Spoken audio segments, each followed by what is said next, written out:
Am auzit toată viața vorba asta, haideți la biserică să ne întâlnim cu Dumnezeu. Însă nu e așa că de multe ori mergi la biserică și așa cum intri și ieși. Nu era Isus prezent la biserică? Uneori te pui pe genunchi și cuvintele tale parcă se lovesc de tavan. Nu ascultă Dumnezeu ce ai să-i spui? Alteori deschizi Biblia și parcă ești în pustie. Nu mai iei cuvântul lui viu și lucrător, nu mai iei cuvântul lui hrană pentru sufletele noastre. Și atunci totuși, ce se întâmplă? Ajungem să facem lucrurile astea religioase care sunt bune. E foarte important și trebuie să mergem la biserică, trebuie să ne rugăm, trebuie să citim Biblia, dar cum o facem?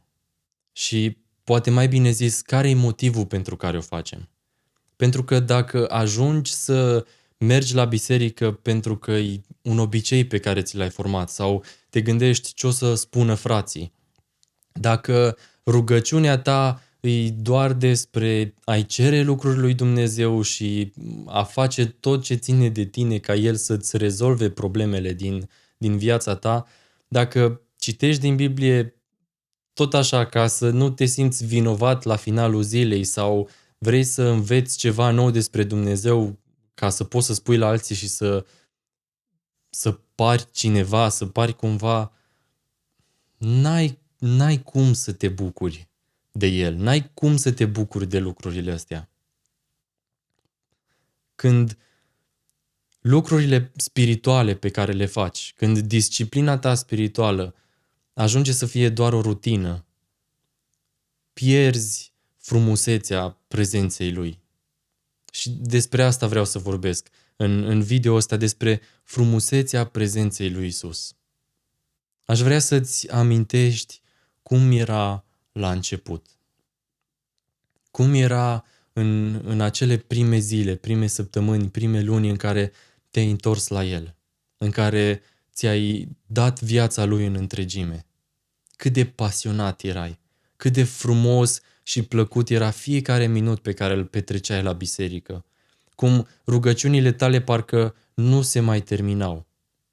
Scriptura era plină de viață și fiecare cuvânt îl absorbeai cu toată ființa ta. Dacă nu mai simți lucrurile astea, dacă ai pierdut frumusețea experimentării prezenței lui Isus, aș vrea să te încurajez că se poate să te întorci.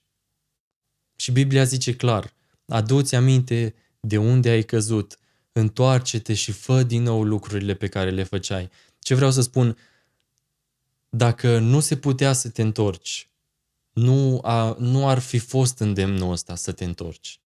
Avem un Dumnezeu așa de măreț, glorios, atot prezent, care cred că ne iubește extraordinar și implicat în viața noastră până la cel mai mic detaliu. Și totuși ajungem să simțim răceala asta în relația cu El. Și cred că suntem de acord amândoi că problema nu-i la El. Problema nu-i la modul în care se raportează El la noi, ci nu vreau nici să spun că problema e la tine sau la mine, ci la modul în care noi ne raportăm la El, în modul în care îl vedem, în felul în care îl înțelegem. Pentru că, așa cum ziceam, dacă pentru tine Dumnezeu îi rezolvarea soluțiilor tale, asta o să fie, mai mult sau mai puțin. Dar dacă îl faci pe Dumnezeu satisfacția ta, bucuria ta, împlinirea ta, pacea ta, dacă îl vezi pe El ca fiind aceste lucruri, dacă vii la El pentru lucrurile astea, o să te bucuri de ele și o să ai parte de ele. El e tot prezent. Și cred că totul începe cu prezența. Însă faptul că e atot prezent, ceea ce bănuiesc că știm toți, nu-i suficient. Cum ziceam, era prezent în biserică. Și totuși, cum a intrat, așa ai și ieșit. Când te rugai, era prezent. Când citeai din Biblie, era acolo. pentru că știm că e tot prezent. Ce-i diferit este manifestarea prezenței Lui, adică măsura în care tu experimentezi prezența Lui, care e un fapt că El e prezent. Dar întrebarea e în ce măsură experimentezi asta? Și cred că măsura în care experimentezi prezența Lui e măsura în care conștientizezi prezența Lui. Pentru că fără să fii conștient că El e prezent, nu prea ai cum să te bucuri de faptul că e prezent, adică să experimentezi prezența Lui, adică să fie reală pentru tine, să nu fie doar o poveste. Faptul că El e prezent chiar să fie ceva ce simți, să fie ceva ce e parte din experiența ta, să nu fie doar o teorie. Asta e ideea cu prezența lui Dumnezeu, că nu poate să fie doar o teorie. Dacă e doar o teorie, nu schimbă nimic în viața ta. Nu te încălzește cu nimic, nu te ajută cu nimic. Însă atunci când trecem de la teorie la practică, atunci când teoria devine realitate, acolo e adevărata împlinire și adevărata satisfacție de a avea un Dumnezeu care e viu. Când chiar ai părtășie cu El, când chiar te întâlnești cu El, când chiar povestești cu El, când chiar te hrănești din El, din cuvântul Lui. Pentru mine, asta e frumusețea vieții. Am petrecut mult timp făcând lucrurile astea religioase și nu mă împlineau. Erau numai așa. Și trăiam o viață tristă, o viață plictisită. Până când am descoperit și am înțeles cum arată o viață în care chiar îl experimentezi. O viață în care Dumnezeu e real, e prezent aici și acum. Pentru că El e aici cu mine. El e acolo cu tine. Și îmi doresc să conștientizezi asta. Îmi doresc ca realitatea asta a prezenței Lui să te copleșească. În așa fel încât să guști din frumusețea relaționării directe cu El. Când Isus a murit, perdeaua din templu s-a rupt. Asta înseamnă că avem acces liber în prezența Lui, adică în locul preasfânt. Asta era special, în locul preasfânt, din templu, în comparație cu curtea sau în afara regiunii Israelului. Că Dumnezeu era tot prezent și atunci.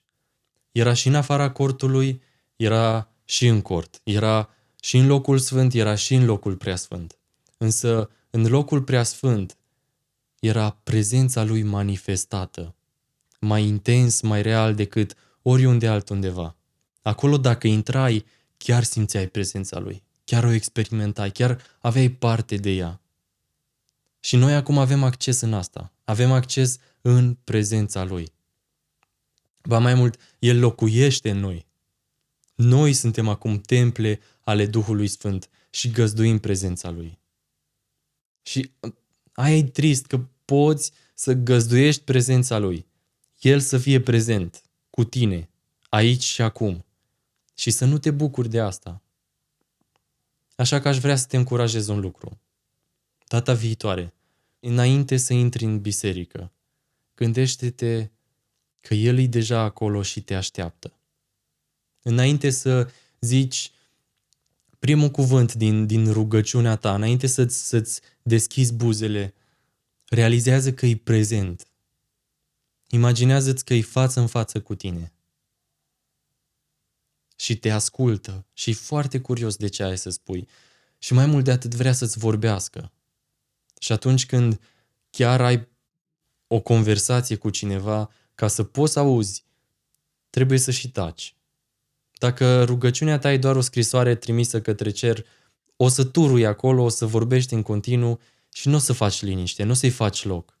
Dar atunci când realizezi că El chiar e prezent, ok, poate o să-ți zici părticica, dar o să-ți dai seama că pentru a-L putea auzi trebuie să și taci, să faci liniște.